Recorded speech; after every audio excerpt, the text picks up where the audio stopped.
Les électeurs libériens sont appelés aux urnes ce mardi 14 novembre 2023 pour un second tour de l'élection présidentielle afin de choisir entre le président sortant Georges Weah qui brigue un nouveau mandat et son rival Joseph Boakai. Tous les deux candidats étant arrivés coude à coude au premier tour du scrutin du 10 octobre 2023.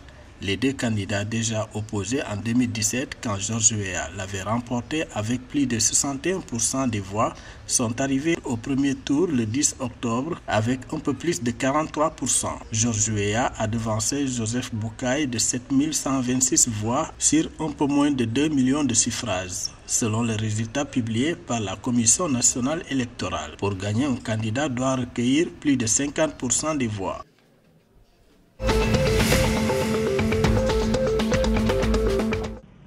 Au Mali, l'opération stratégique Fama visant à restaurer l'intégrité territoriale de la région de Kidal et à éradiquer les groupes terroristes armés a réalisé des progrès significatifs, a indiqué l'armée. Ce dimanche 12 novembre 2023, l'armée et la rébellion malienne éclatent de nouveau dans la région de Kidal. La région de Kidal est un fief séparatiste et un enjeu de souveraineté majeur dans la province centrale et les troupes avancent vers elle depuis plusieurs jours avec les tribus Touareg. Comme indiqué par l'armée, 4 jours après le début de l'opération, les FAMA ont annoncé un raid sur les collines autour de Kidal afin de débusquer les rescapés terroristes de l'offensive aéroterrestre menée la veille et le dimanche.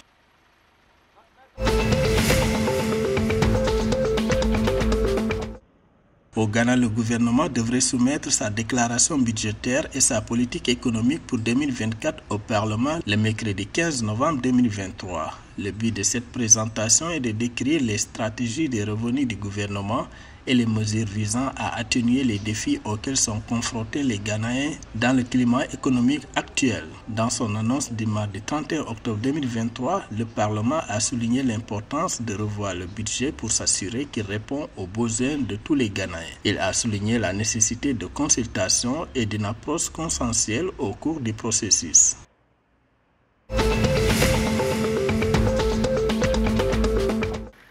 Les autorités ivoiriennes ont annoncé vendredi 10 novembre 2023 la mise en service d'au moins 12 nouveaux péages sur les routes du pays. Compte tenu de l'écart budgétaire existant entre les besoins et les ressources allouées, les péages routiers se positionnent désormais comme une source alternative de financement pour l'entretien routier, a déclaré le ministère chargé de l'équipement et de l'entretien routier.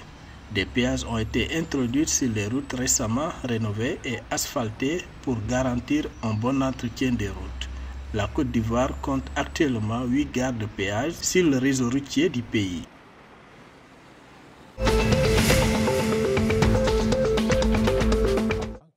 Le président de Guinée-Bissau, Umaro Sissoko Embalo, a appelé le 9 novembre 2023 au dialogue plutôt qu'à une guerre fratricide potentiellement meurtrière pour résoudre les différends sur le contrôle des pouvoirs traditionnels dans la région de Biambo. Malgré la présence des autorités traditionnelles, les affrontements répétés entre habitants ont pris une telle ampleur que le ministre de l'Intérieur a dû se rendre sur place pour calmer la situation. Le président guinéen a déclaré qu'il serait dommage que des conflits autour du pouvoir traditionnel conduisent un jour à la mort de personnes issues de la même communauté.